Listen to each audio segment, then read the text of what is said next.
Oftentimes, we visit places and take in the sights. But have you ever taken the time to really listen to what's going on? If you listen carefully, everything makes its own unique sound. Shopping carts, helicopters, softball, bicycles, escalators, squeaky shoes, waterfalls, hammers, fountains, hoodlums, tattoo machines, entering the subway, failing to enter the subway, musicians, magicians, Dave, these two.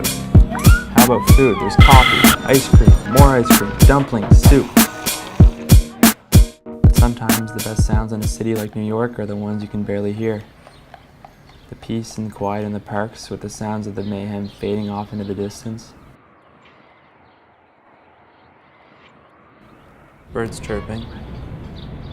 The distant rumble of the ferries.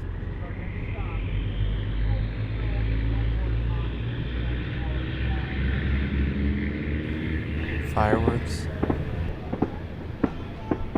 Fishing rods. Sometimes it pays to take a minute. Just sit down and listen.